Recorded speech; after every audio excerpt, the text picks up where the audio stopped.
G'day. G'day, Barney. G'day, Bill. How are you, bud? Good to see you. Hey, good to see you, mate. You're Good. looking pretty good. There's a big shiny spot on top of your head. What's going on there, fella? Oh, well, it used to be covered, but I removed it. You removed it. Well done. How Yeah, did how did that yeah. happen? Well, it's a long story, but Okay, I'm ready um, for it. I'm up for it. um, Go for it. What's the story, Bill?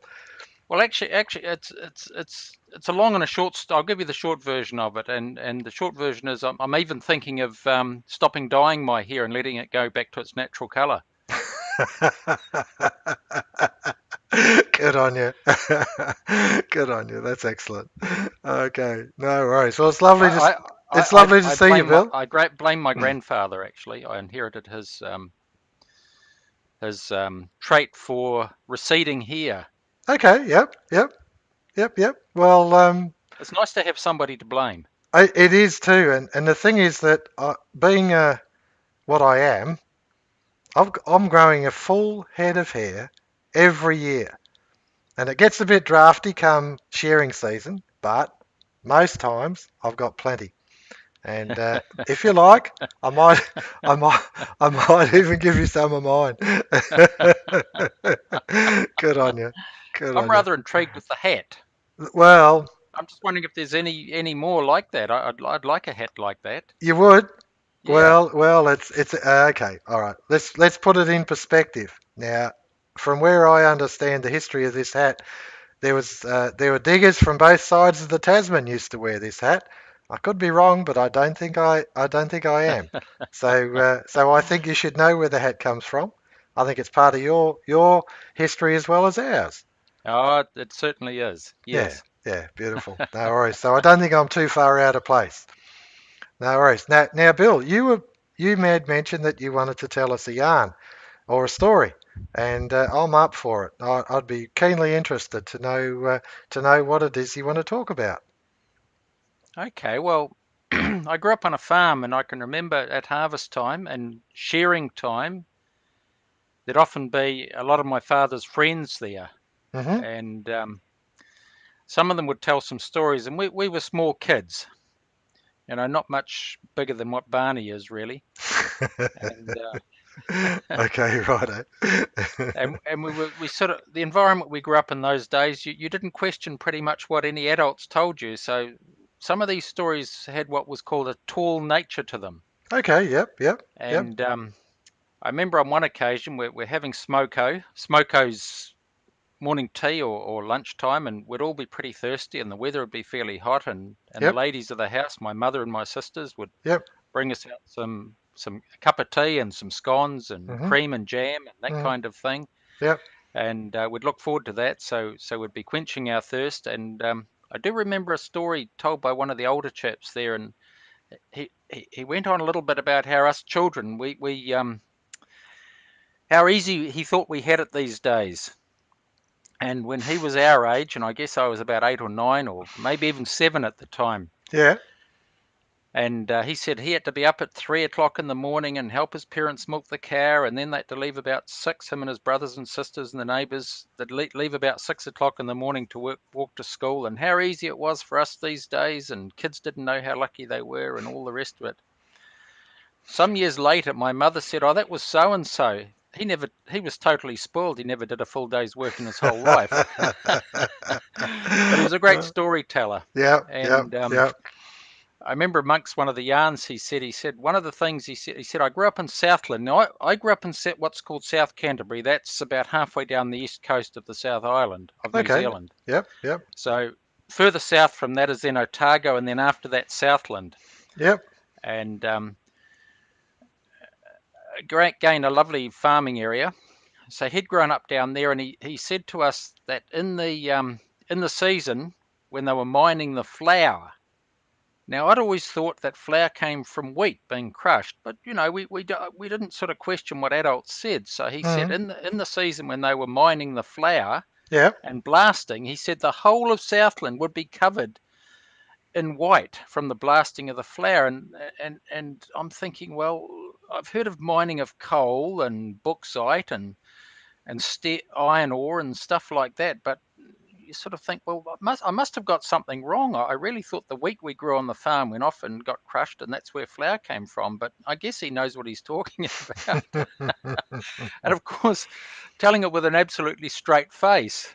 And it's only later than we realise, when we hear our parents laughing about it, that we realise it was a tall story. That's not nothing like the spaghetti plant, is it?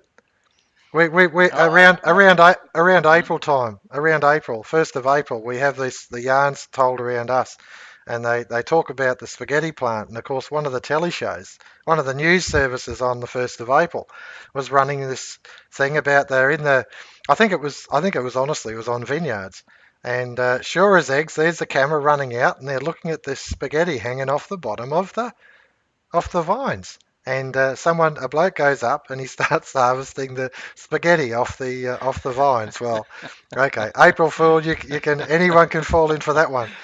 Yeah. So there you go. So there you go. So that was a good yarn, Bill. And I guess that what it shows to me is that young people trust older people to tell them the truth and tell it as it is. And it's only when they get a little bit older and they realise that okay, they were having a bit of a lend of us, a bit of a lend. But I still think it's important the relationships that the if you like the parents have with children, the uncles and the aunties they have with children, the grandparents and that. I think it's a lovely trusting relationship. Even if they do have a lend occasionally, it's beautiful to see that sort of that fun between the different generations. What do you think? I've had a lot of thinking about this of late in regard to storytelling and the relationship between adults and children. Hmm. And for years, I've heard this term: "It takes a village to raise a child." And I think in a healthy environment, um, the society around a family participates in the raising of children, whether Yep, it's not necessarily just babysitting, but yep, yep. um, group activities involving adults as well as children, and group activities that can give the parents a little bit of a break, and, and, Hmm. and they need a little bit of a break as well too. So Mm, um, I quite like the term "it takes a village to raise a child." mm, Um, it indicates the sense that community is important, and I yeah, think that's absolutely vital. So um, storytelling shows that an adult is taking an interest in the child, and it amazes me that children seem to have an instinct of who they can trust and who they can't, and who's yeah, got a that's bit of right. time for them, I and agree. Yeah. who's not really very child orientated, and, Hmm. and everyone's different. Hmm. I'm the Mm, oldest of a large family and grew up with cousins and other kids at school and things like that. So I had an opportunity to mix with my own age, older um, youngsters at the time, and then younger people. And so I'm fairly comfortable with younger people, but I'm also aware too that not every adult has had that experience. yep, And yep.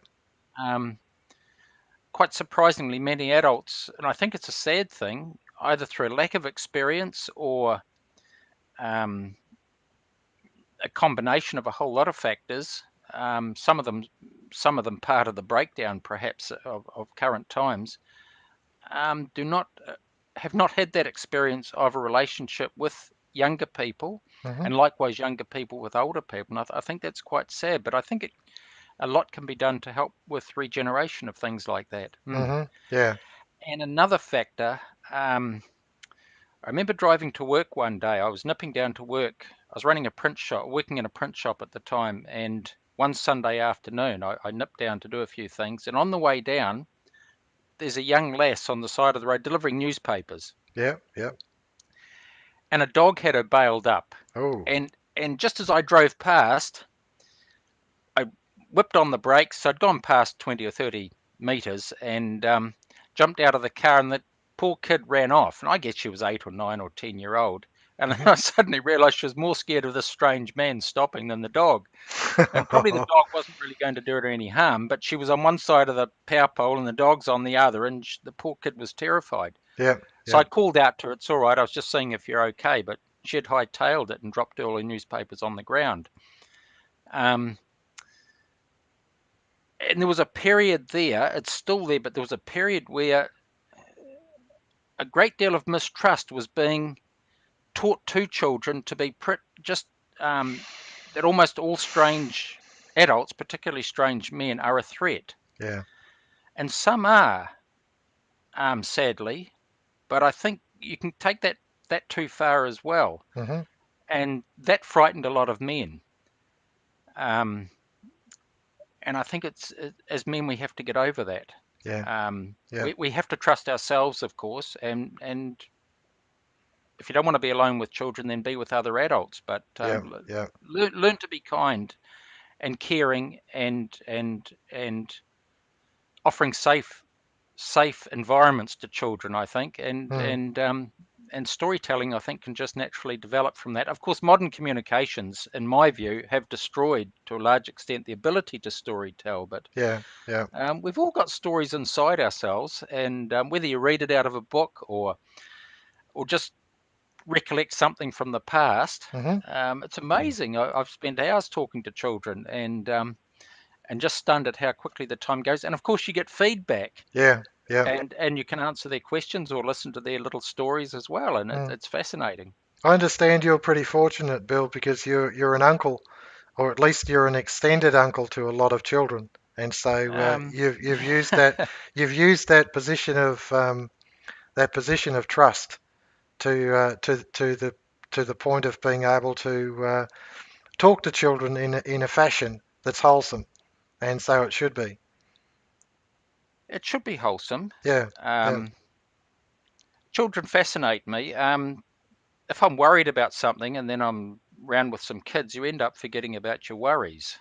Um, a Mm. new set of worries emerge sometimes. Um, my nieces and nephews are primarily growing up, and the couple of younger ones live quite some distance away. In fact, one's up in Australia, way further north from where you are, and she's my youngest niece, and she's not too young now either. Okay. I thought I was in, Said I thought I was in your wardrobe, but there you go.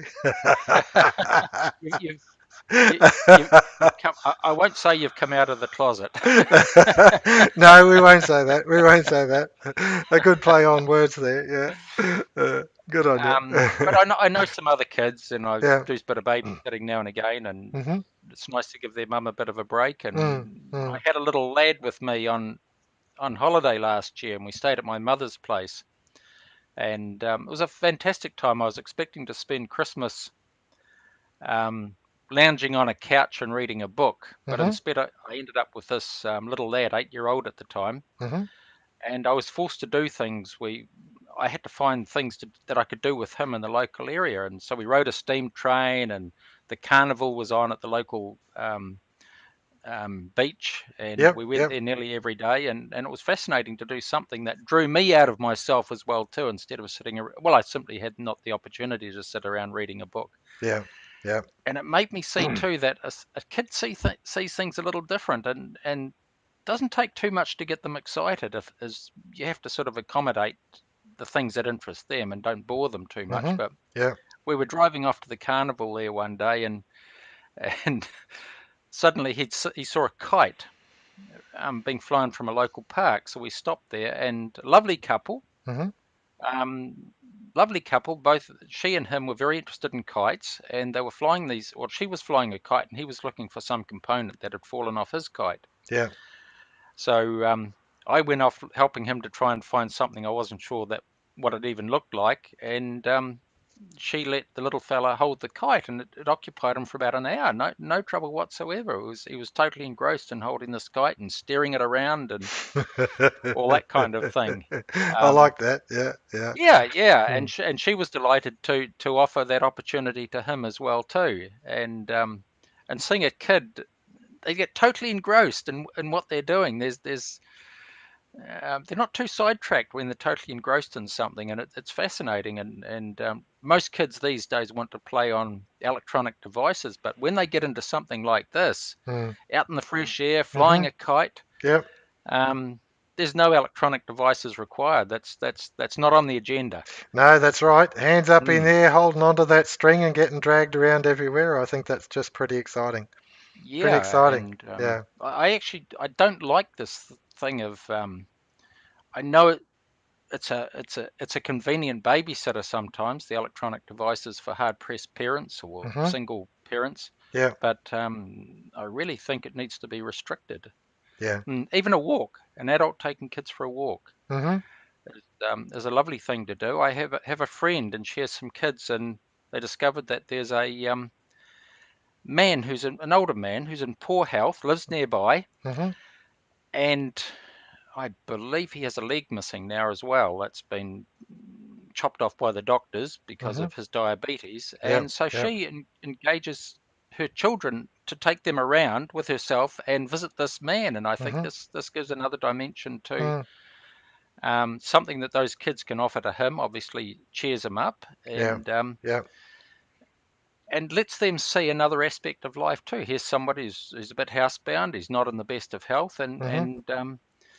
and to show some care to him, and even for small children, little wee tots Yeah. Yeah. can learn something from that as well too. Yeah. I think it's something that we've missed a little bit because the community, the opportunity for community, for actually a place where parents and their children are together, and single people or people who live on their own, whatever, they can just come in and just share some time together. I mean, in the if you like past generations, I think it was maybe the church or the church fair at least, maybe the town hall, and even the occasional you might have had a barn dance or something like that. You know that you'd sort of Absolutely, front up, and of course yeah. the children, the youngins, the young lambs, and whatever. They'd be out there skitting around and kicking their heels up and having a ball. Mm, And to me, all healthy stuff, all good healthy stuff. And that's yeah. we're missing out on it because all these electronic devices and everything else. It's just we're missing out on community. We're missing, and the thing is that the young blokes especially, I think they're suffering because they're confused.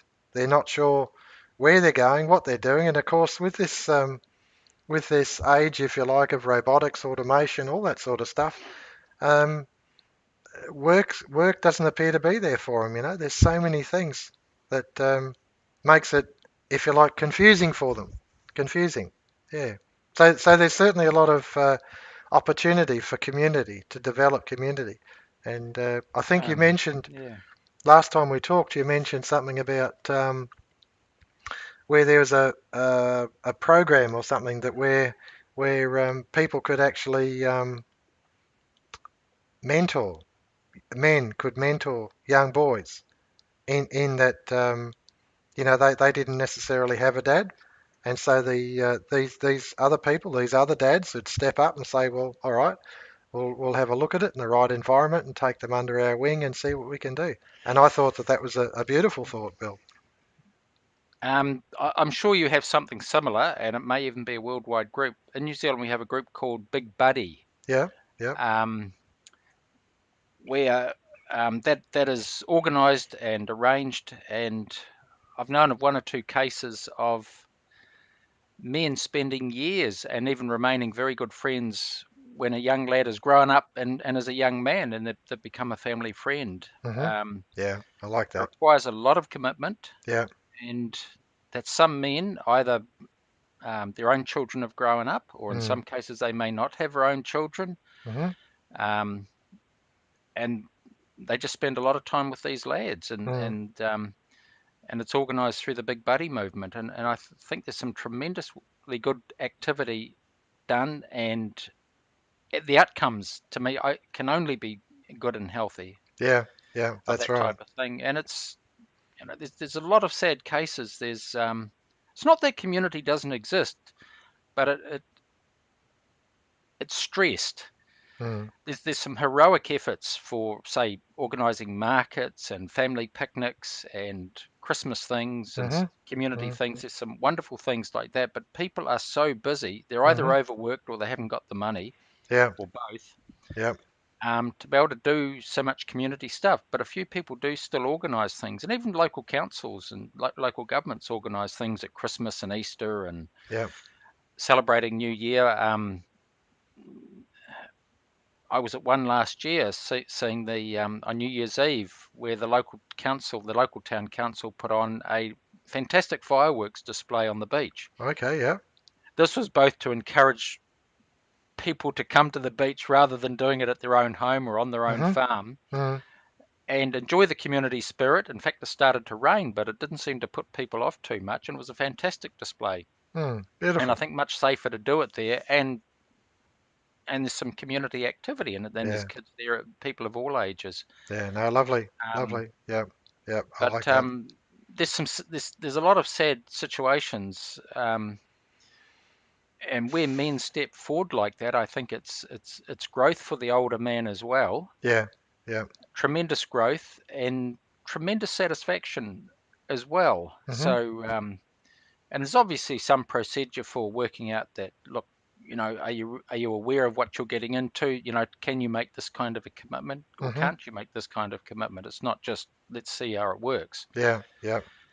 Um, but yeah, it's great. Mm, mm. I spent a little bit of time in the paddocks in my growing up, and just to have a bit of license here, and I found that um, people are always looking for, if you like, a mentor in a sense, someone who's just a bit older, a bit more senior, um, and is able to set a good example. And I must admit, the other day I saw something was where a woman was coaching and coaching a group of girls. They were distance runners, and it was amazing because what they were doing was they were actually learning to control their decisions instead of being brash and impulsive. They actually methodically worked their decisions through and actually planned things. And so it's actually a development of what I'd refer to as discipline. And it wasn't a bad thing. It was actually, well, if I want to achieve an objective, if I want to actually go after something and get there, like being a good football player, that takes discipline. It takes commitment. You know, you've got to persevere with each part of the game and just slowly work your way through. Because a little bit here, a little bit there, you know, and you get better and you get better over time. But it's not so easy. You know, you've got to put the effort in, and then you get there in the end. So it's I call that the word is discipline, um, and it means just persevering in a sort of a systematic way. You know, and so when you see the likes of a role model, and you'll see that they're the type of person that has actually persevered in order to get there. You know, persevered in family, persevered in life, um, persevered to build their home or to fix their car or whatever it is. All these things, persevering. So I think that's wonderful what we've done today, Bill. I give you 10 out of 10 for our little chat. I think that's just beaut. And I reckon I'm going to head back to the top of the wardrobe. But cheers to you, good buddy. You've done a great job, and hopefully we'll catch up again soon. So yeah, do take care, and we'll see you in the soup. All right, back you're off to the shelf again. Just Bye bye. heading my way up. Just working my way up. You can't see where the steps are, but they're there. I'm telling you, they're there.